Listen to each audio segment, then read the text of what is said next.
Exam ഇവിടെ അടുത്തെത്തി കഴിഞ്ഞു. ഇനി മുന്നിൽ വളരെ കുറച്ച് ദിവസങ്ങൾ മാത്രമാണ് ഉള്ളത്. ഇത്രയും ദിവസം കൊണ്ട് ഈ വലിയ സിലബസ് ഞാൻ എങ്ങനെ കവർ ചെയ്യും? ഇനിയെങ്കിലും പഠിച്ചു തുടങ്ങണം എന്ന് ആഗ്രഹമൊക്കെ ഉണ്ട്. പക്ഷെ പഠിക്കാൻ പറ്റുന്നില്ല, പഠിക്കാൻ തോന്നുന്നില്ല. പലപ്പോഴും നമ്മൾ ചെയ്യുന്നൊരു കാര്യമുണ്ട്. രാത്രി അങ്ങനെ പ്ലാൻ ചെയ്യും, നാളെ രാവിലെ ഞാൻ നേരത്തെ എണീച്ച് പഠിക്കുകയാണ്. അങ്ങനെ രാവിലെ ആവുമ്പോഴോ ഇപ്പോൾ എന്തായാലും ഫോണിലൊക്കെ കുറച്ച് നേരം കളിച്ചിട്ട് അത് കഴിഞ്ഞിട്ട് പഠിക്കാം.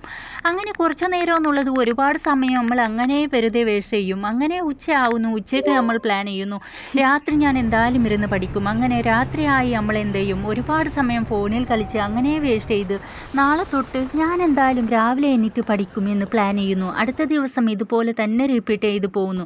ഒന്ന് ആലോചിച്ച് നോക്കൂ, നമ്മളെല്ലാവരുടെ ജീവിതത്തിലും നമ്മൾ എത്തിച്ചേരണം അല്ലെങ്കിൽ നേടിയെടുക്കണം എന്ന് ആഗ്രഹിക്കുന്ന ഒരു കാര്യം ഉണ്ടായിരിക്കും, ഒരു സ്ഥാനം ഉണ്ടായിരിക്കും, നിങ്ങളെ ലൈഫിൽ ഉണ്ടായിരിക്കും അതുപോലൊരു കാര്യം. എന്നാൽ ഇതേ രീതിയിൽ തന്നെ ഞാൻ മുന്നോട്ട് പോയി കഴിഞ്ഞാൽ ആ കാര്യം എന്നെ കൊണ്ട് നേടിയെടുക്കാൻ കഴിയുമോ എന്ന് സ്വയം ഒന്ന് ചോദിച്ചു നോക്ക്.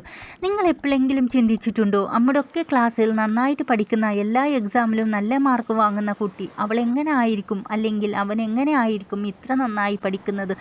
അവർക്ക് ഇനി എന്തെങ്കിലും പ്രത്യേകത ഉള്ളത് കൊണ്ടാണോ? ഒരിക്കലുമല്ല. അവർക്കും നമുക്കും ഒക്കെ മുന്നിലുള്ള സമയം സെയിം തന്നെയാണ്. പക്ഷേ ആ സമയത്തിൽ അവർ എന്തിന് പ്രയോറിറ്റി കൊടുക്കുന്നു എന്നതാണ് അവരെ വ്യത്യസ്തമാക്കുന്നത്. അതായത് പ്രയോറിറ്റീസാണ് നമ്മളെ മറ്റുള്ളവരിൽ നിന്നും വ്യത്യസ്തമാക്കുന്നത്. നമ്മൾ ഇന്ന് എന്തിന് പ്രയോറിറ്റി കൊടുക്കുന്നു എന്നതിന് അനുസരിച്ചിട്ടായിരിക്കും നാളെ നമ്മുടെ ലൈഫ് മാറാൻ പോകുന്നത്.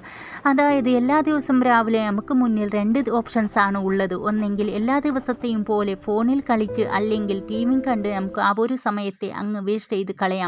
അതല്ല എങ്കിൽ ഫുൾ ഡെഡിക്കേഷനോട് കൂടി ഹാർഡ് വർക്ക് ചെയ്ത് നമ്മൾ വിചാരിച്ച ആ ഒരു കാര്യം നേടിയെടുക്കാൻ വേണ്ടി നമുക്ക് വർക്ക് ചെയ്യാം.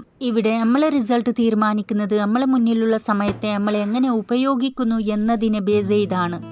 You can only you have responsible for your life. So ഇന്ന് നമ്മൾ എടുക്കുന്ന ഓരോ ചെറിയ തീരുമാനങ്ങളുമാണ് നാളെ നമ്മുടെ ലൈഫിൽ വലിയ മാറ്റങ്ങൾ കൊണ്ടുവരാൻ പോകുന്നത്. സോ ഇനിയുള്ള സമയം അത് ആത്മാർത്ഥമായിട്ട് തന്നെ വർക്ക് ചെയ്യാം.